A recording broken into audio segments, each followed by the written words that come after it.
Selamat pagi anak-anak ibu semuanya. Apa kabar kalian? Semoga kabar kalian masih dalam keadaan yang baik ya, dan masih tetap semangat untuk belajar. Hari ini kita akan belajar tentang keliling bangun datar. Ya, coba anak-anak ibu perhatikan, di sini ada kartu pos. Kartu pos ini memiliki 4 tepi. Jumlah panjang keempat tepi ini disebut dengan keliling kartu pos ya, dan bentuk dari kartu pos ini adalah persegi panjang. Persegi panjang itu tentunya memiliki 4 sisi ya, 2 sisi yang panjang dan 2 sisi yang lebar ya. Jumlah panjang keempat sisinya disebut keliling persegi panjang ya. Jadi kesimpulannya, keliling bangun datar adalah jumlah panjang sisi. Namanya juga berkeliling ya, berarti semua dikelilingi, tinggal menjumlahkan semua sisinya. Oke. Nah, tugas anak ibu adalah menebalkan sisi-sisi yang membentuk keliling dari bangun tersebut. Contohnya di sini persegi panjang ya, semua sisinya itu ditebalkan sehingga membentuk kelilingnya.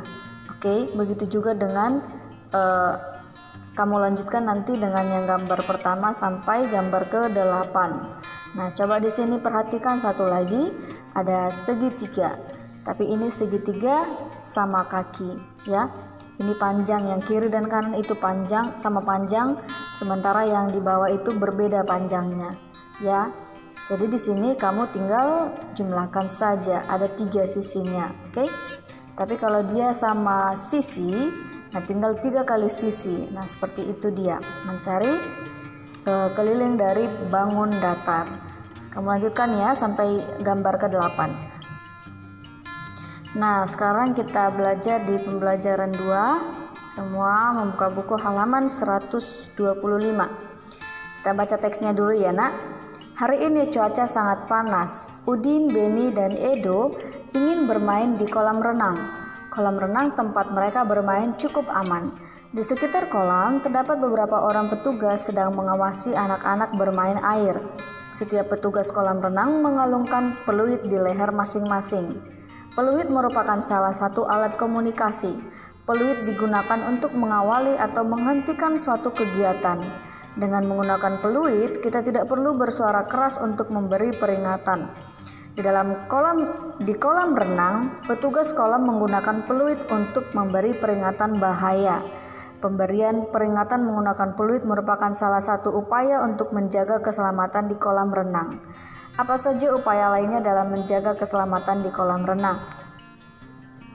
Oke, nah yang kedua itu PJOK. Tugas anak-anak ibu adalah menuliskan upaya dalam menjaga keselamatan di kolam renang ya.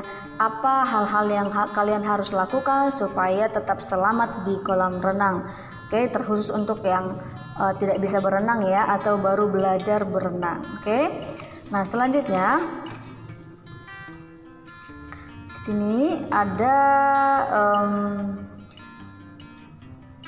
aturan-aturan ya, ataupun tanda aturan di kolam renang yang perlu kita ketahui. Kita baca dulu.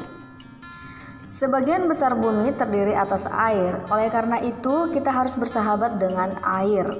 Air dapat menjadi kawan maupun lawan. Kita perlu memperhatikan keselamatan diri saat berada di dalam air. Saat berada di kolam renang, kita harus memahami berbagai tanda bahaya. Tanda bahaya menyampaikan pesan agar kita berhati-hati. Berikut tanda-tanda aturan di kolam renang yang perlu diketahui. Nah, di sini ada tertulis tanda kedalaman air ya. Itu memberitahukan bahwa di kedalaman tersebut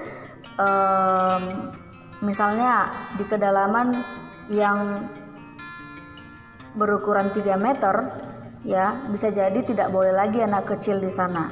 Oke, kecuali memang sudah fasih ya, ataupun sudah mahir dia berenang ya.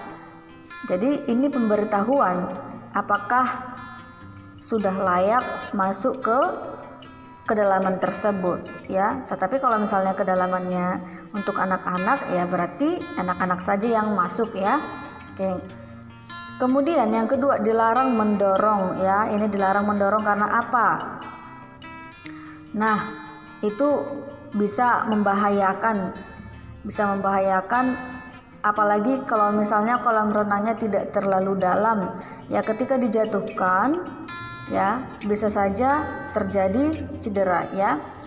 Nah, selanjutnya dilarang terjun di kolam dangkal. Nah, seperti yang Ibu katakan tadi, ketika kolam renangnya itu tidak terlalu dalam dan terjun seperti ini, nah bisa membahayakan kepala ya, bisa saja jadi geger otak. Karena apa? Dasar dari kolam renangnya itu keras ya, ataupun keramik.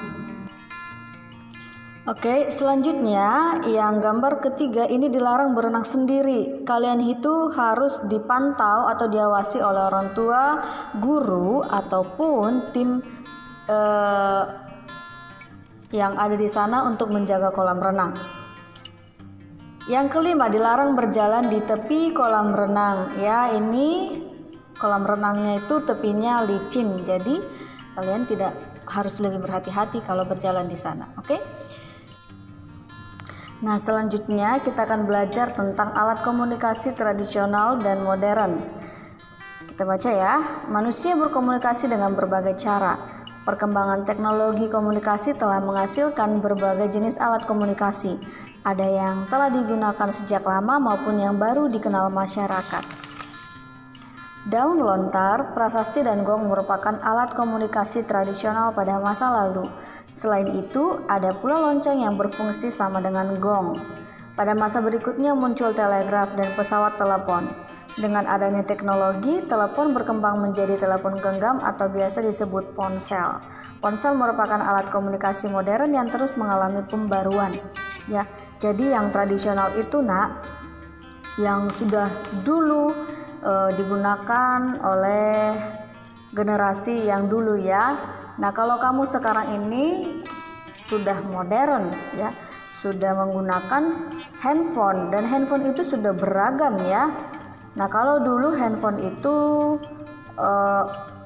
bentuknya itu tebal ya, tetapi sekarang dia bentuknya sudah tipis dan agak lebar ya, dan itu mengalami pembaruan, maksudnya terus berkembang. Kita tidak tahu, mungkin beberapa tahun lagi bentuk handphone akan berubah lagi ya, dan mungkin ada alat komunikasi yang lain.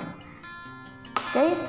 Nah, sekarang tugas anak-anak ibu mengelompokkan alat komunikasi ya, yang tradisional dengan yang modern ya. Coba kamu tulis di sini apa alat komunikasi tradisional dan apa alat komunikasi modern. Dan di sini melengkapi kalimat ya. Di sini pilihannya. Oke, itu saja tugasnya. Sudah ada 4 ya, matematika, PJOK, dan bahasa Indonesia ya. Bahasa Indonesia ada 2. Oke, terima kasih anak-anak ibu. Dibaca lagi bukunya ya, kalian akan temukan jawabannya di sini. Oke.